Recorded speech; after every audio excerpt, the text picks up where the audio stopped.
दोस्तों प्रणाम, नमस्कार। दोस्तों, आपके अपने इस YouTube चैनल के ऊपर आप सभी का स्वागत। दोस्तों, हमारी ग्रहों की विवेचना की सीरीज के ऊपर राहु की जो सीरीज चल रही है, आप सभी उस वीडियोस को देख भी रहे हैं और लाइक भी कर रहे हैं दोस्तों, तो उसका आप सभी का तहे दिल से शुक्रिया। आगामी दिनों में दोस्तों हम राहु खाना नंबर 11 की बात भी करेंगे, लेकिन आज जो मैंने टॉपिक लिया है वो लिया है कि माता पिता की अपने बेटों या बेटियों से ना बनना। पुत्र संतान जो है कहीं ना कहीं अपने माता पिता के लिए ही सिर दर्द बन जाए अपने गलत कार्यों से, तो उनके क्या योगा योग युतियाँ होती हैं कि पुत्र संतान जो है वो जिंदगी में कभी सेट ही नहीं हो पाती दोस्तों। तो इनकी क्या विवेचना, क्या विडंबना, क्या युतियां होंगी, उनके बारे में पूरी विवेचना करेंगे दोस्तों। दोस्तों, कुंडली में जब कभी भी हम माता या नर संतान की बात करते हैं तो ये दोनों एंटी प्लैनेट हैं। मीन्स माता का जो घर है वो खाना नंबर 4 है, चंद्रमा से हम देखते हैं। पुत्र संतान वो केतु है दोस्तों, खाना नंबर 6। तो कहीं ना कहीं चंद्र और केतु का जो संबंध है वो ग्रहण युति जो है वो जातक की अगर कुंडली में चंद्र केतु की युति होगी तो ऐसा जातक की जो माता होगी वो कहीं ना कहीं अपने हेल्थ इश्यूज को देख रही होगी, उनकी विचारों में भी नेगेटिविटी होगी, माता का पूर्ण सुख जातक को नहीं मिल पाता और कहीं ना कहीं माता से दूरी जातक की बनी रहती है। आज के टाइम में दोस्तों लोग जो है वो विदेश यात्राएं करते हैं, लेकिन जो एक सुख हम जिसे बोलते हैं विदेश यात्रा का मतलब ही दोस्तों कहीं ना कहीं केतु की इन्वॉल्वमेंट होने के कारण खाना नंबर 4 का पीड़ित होना ही आपको विदेश लेके जाता है। आप माता से दूर होंगे तभी आप विदेश जा पाएंगे। कहने का भाव खाना नंबर 4 जब डिस्टर्ब होगा तभी आप अपना होम टाउन छोड़ेंगे दोस्तों। तो इसीलिए दोस्तों कहीं ना कहीं जिस जातक की कुंडली में चंद्रमा और केतु की युति होती है, ऐसे जातक अपने जीवन में संघर्ष जो है वो करते हैं। संघर्ष में दोस्तों क्या संघर्ष होगा? चंद्रमा कहीं ना कहीं आपका मन है, आपका पीस ऑफ माइंड है, लिक्विड कैश है, क्योंकि खाना नंबर 2 के जो उच्च के राशि के जो स्वामी हैं वो शुक्र है और उच्च के जो है वो चंद्रमा है। लेकिन चंद्रमा खुद खाना नंबर 4 के कारक हैं। तो जो कारक भाव होते हैं किसी भी ग्रह के, जब वो किसी दूसरे भाव के कारक से जुड़ते हैं तो दोनों की जो एनर्जी होती है वो कहीं ना कहीं आपको कंक्लूजन के ऊपर लेके आती है। मीन्स चंद्रमा माता है, मन है, 4th हाउस है, मकान है, और आपका खुद का जो मन है वो खाना नंबर 4 ही है। लेकिन केतु से चंद्रमा को ग्रहण लगता है, तो केतु खाना नंबर 6 में रोग है, ऋण है, शत्रु है, कर्जा है, बीमारी है। मीन्स ऐसा जातक अगर कमा भी लेगा तो मन से कहीं ना कहीं वो पीड़ित ही रहेगा। चंद्रमा माता है तो ऐसे जातक की जो माता होती है वो भी कहीं ना कहीं मन से कमजोर, हेल्थ इश्यूज माता को लगे रहते हैं, शुगर, बीपी, थायराइड, हार्निया की प्रॉब्लम्स जो है वो जातक की माता को लगी रहती हैं। खाना नंबर 4 टोटली पीड़ित अवस्था में होता है। पैसा जातक के पास कभी भी रुक नहीं पाता दोस्तों, जुड़ना तो बहुत दूर की बात है दोस्तों, पैसा रुक ही नहीं पाता। केतु की इन्वॉल्वमेंट के कारण ऐसा जातक चंद्रमा को उठाएगा, मीन्स पैसा उठाएगा। केतु ब्याज है और चंद्रमा और केतु के कारण जातक ब्याज के ऊपर ब्याज जो है वो पैसा उठाता रहेगा दोस्तों, और वो पैसा जातक लौटा नहीं पाता क्योंकि छठा भाव कहीं ना कहीं कर्जे का भी है। अब अगर आपके ऊपर कर्जा बढ़ा, छठा भाव आपका एक्टिव हुआ, केतु एक्टिव हुआ, कर्जा बढ़ा, तो कर्जे के साथ साथ आपकी बीमारियां आएंगी। छठा भाव बीमारियां भी है, और जैसे ही बीमारियां आई तो शत्रु भी पैदा हो जाते हैं दोस्तों। तो कहीं ना कहीं छठे भाव की इन्वॉल्वमेंट ही आपको बताती है कि आपके अंदर जो सोचने की शक्ति होती है, विचार राहु के हैं, सोच केतु की है, और नेगेटिव सेंस में जो केतु की सोचा चंद्रमा और केतु की युति ही होती है दोस्तों।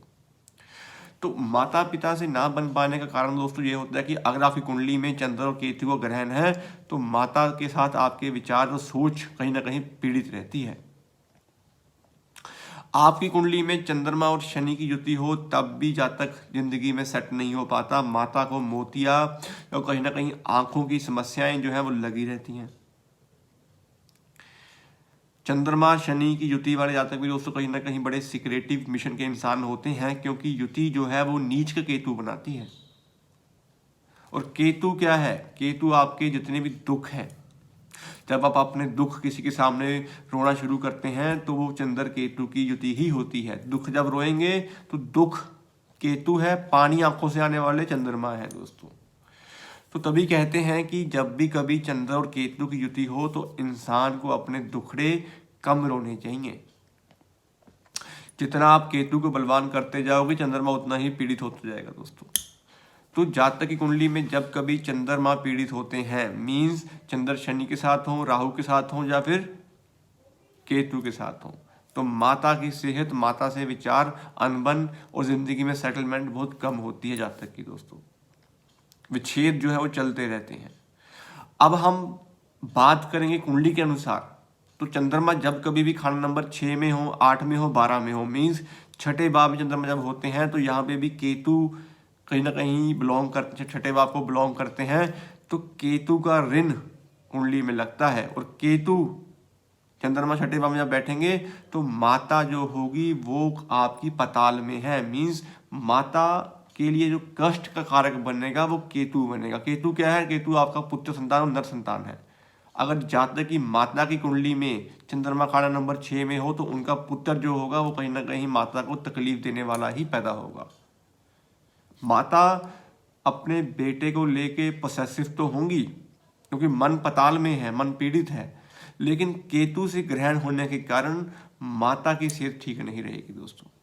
तो चंद्रमा को देखें जरूर आप कुंडली में कि चंद्रमा आपके कौन से भाव में बैठे हुए हैं। उस भाव के फल जो होंगे वो आपके मन के फल होंगे।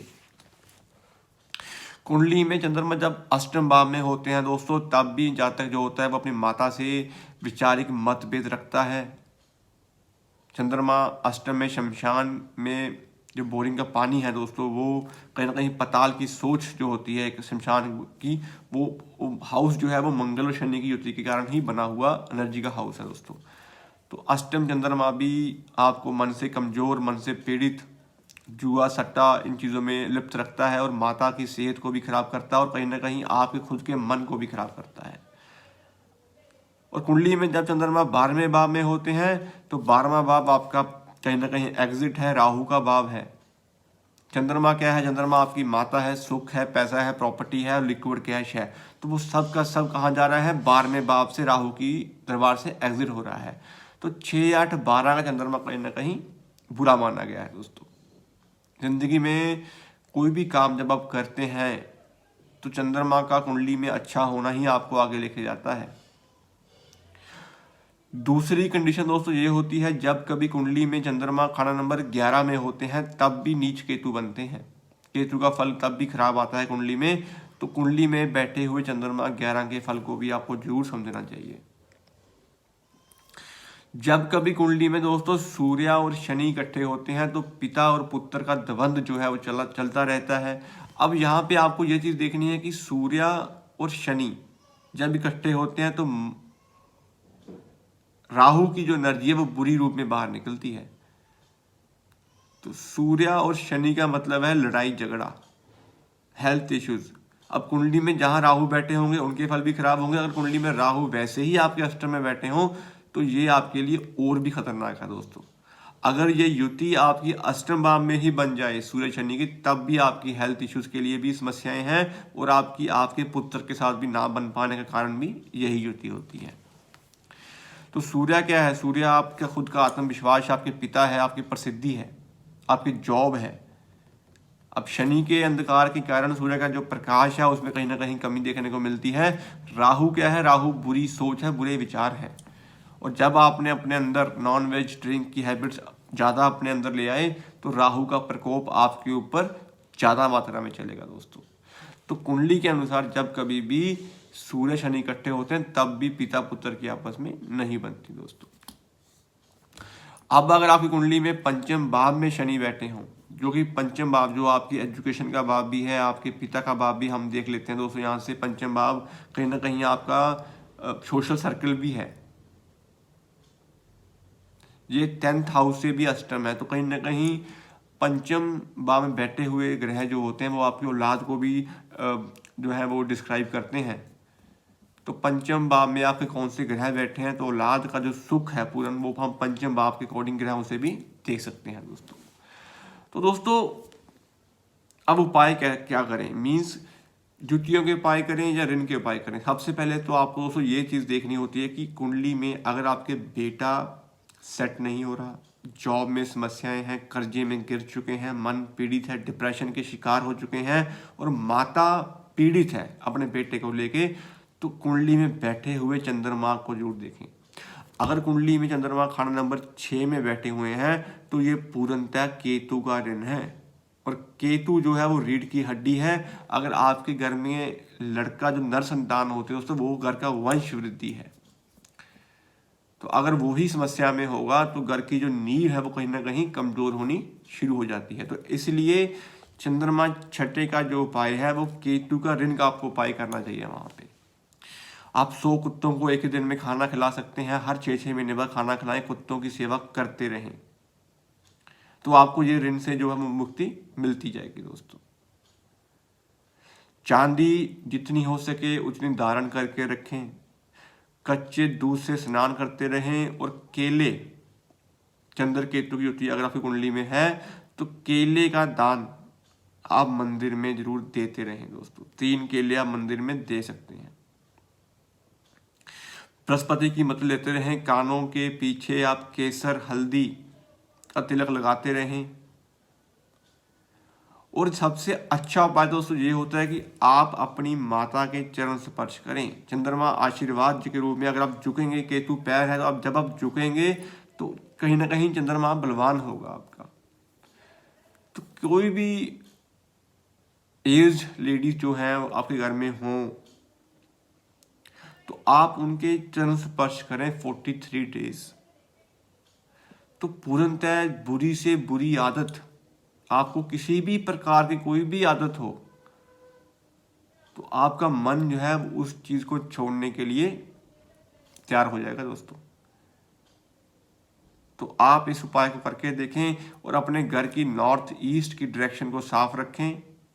वहां पे कोई भी कूड़ा करकट क्लटर डस्टबिन इन चीज़ों को बिल्कुल ना रखें, उनको बिल्कुल साफ रखें, तो आपके रास्ते भी खुलेंगे और मन भी आपका अच्छा होना शुरू हो जाएगा दोस्तों। तो दोस्तों ये एक छोटा सा टॉपिक था, मैंने लिया था आज, कि क्यों माता पिता अपने बच्चों को लेके तकलीफ में रहते हैं जब बच्चों की माता पिता से नहीं बनती, इनके क्या लॉजिक्स, क्या कारण हो सकते हैं। तो दोस्तों उम्मीद करता हूँ आपको ये वीडियो अच्छी लगी होगी। अगर आपको ये टॉपिक अच्छा लगा हो तो प्लीज़ आप इस चैनल को सब्सक्राइब करें, इस चैनल को सपोर्ट करें। तो आने वाले टाइम में हम लाइव सेशन भी आप लोगों के लिए शुरू कर पाएंगे दोस्तों। तो दोस्तों आज के लिए इतना ही, धन्यवाद दोस्तों।